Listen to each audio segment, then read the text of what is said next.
Ashley and Sarah Kendrick at the Manor Mid-Century Modern house, and I am so excited to see the finished product. I think I may have something happening with each of my houses when I finish them. I call it my favorite, but... This one is your favorite. This one is my favorite. Yeah, this was like, it felt like it was like an MMA fight, and it just got pounded, like just obliterated. Oh. And then it was like, hey, can you please heal these wounds and make this beautiful again? Because you could tell it was like super sexy underneath. Yeah. And you're like, I'm sorry you're bleeding so bad. Yeah.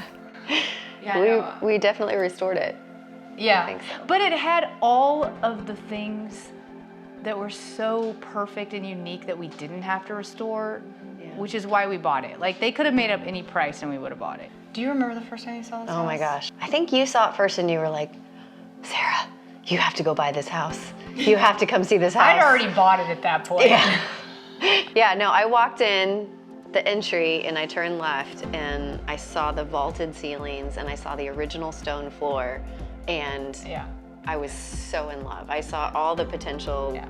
I mean, the floor plan itself, you can't recreate that. All the access to the outside, all the natural light. I mean, the floors and the ceiling, we did nothing with. Nope. Wow. We didn't have to. So you can imagine what a find this was. Anything you can tell me about these floors? They're so unique, so cool. I've never seen anything like this. This house was built in 1958. When I'm showing that era of home, even in like Overland Park, Prairie Village, Leawood, I see these all the time, but I see them in the entryway only. So you walk into a house and they have these kind of marble pieced together, and it's like somebody just took all these scraps of countertops that they weren't using back in the early 60s, and they made it a thing. Made these mosaic floors. The only thing about these is that literally I've never seen them throughout an entire living space and dining space. Yes. So And this is the only home. extends out to the back patio. Yep. It's everywhere. Architecturally, this is a freaking gem. You mentioned just the floor plan that you love about the house. Can you talk a little bit more about that? So when we first really walked the house and talked about how we wanted to restructure things, one of the things that felt unnecessary was 5 exits to the house, to the backyard. There was one space specifically, the hallway, which included a washer and dryer hookup that was a hallway to the backyard, that we said we can immediately do away with this exit and steal that space for the primary suite.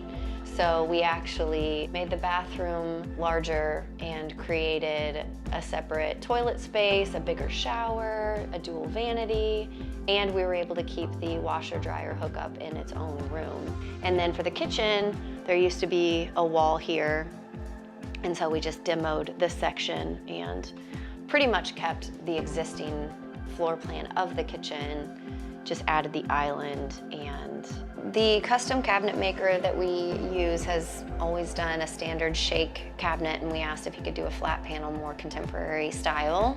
The detail he put in of the angles around the sink and the wood grain is just perfect.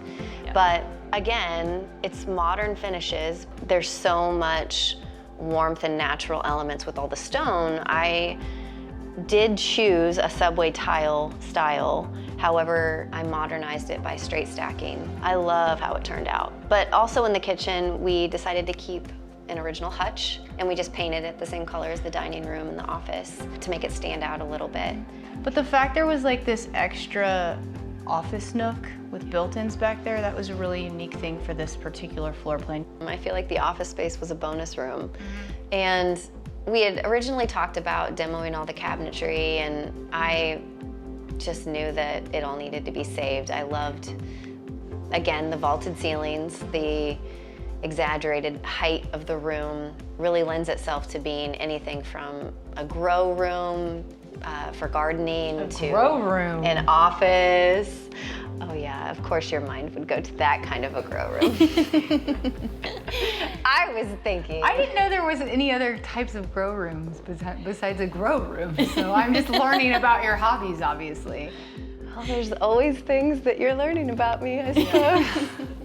Also, tell them about the handles in there. So yes, when I decided to restore the room and paint the cabinets and I started looking at hardware, one of our really good friends sent us a message and said, hey, I have these vintage bone-in brass knobs that... They're like, it's ivory. It's an ivory insert. It's just an absolutely beautiful, beautiful pull, and so we had to have them. Yeah. So it adds an even extra special element to that room. Yeah, it's such a cool little office space. It feels so vintage. The other really cool part was in the dining room, there was a wall covering a whole section of windows. Those back windows. And you never would have known it unless you were walking outside and you could see the windows from the outside. So we had it taken down and it's like all this light. We got those open and we're like, this is the most gorgeous dining room. Yeah. Can you tell me a little bit about the color choices and just what you did with that? So I am really in love with the natural wood and white theme that's happening right now.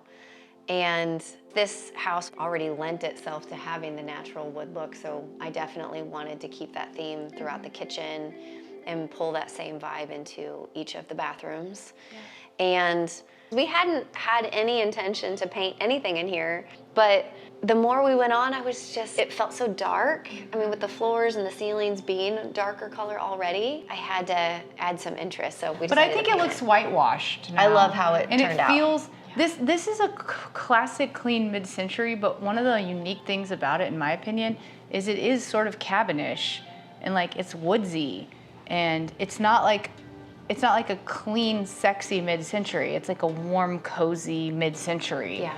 Well, thank you so much for letting us take a tour of this beautiful, beautiful house. I'm so excited about how it turned out and how you were able to keep so many of the just natural, almost like historic mid-century elements, but really elevate it with your custom cabinets, the hardwood floors throughout and everything. It just turned out beautifully. Thanks, Adelie. Thanks for documenting. Us. Yes, this house is definitely gonna win its next MMA fight. That's the only goal I had. That's the goal. Thank you. Yep, and thanks for joining us for another Houses to Homes.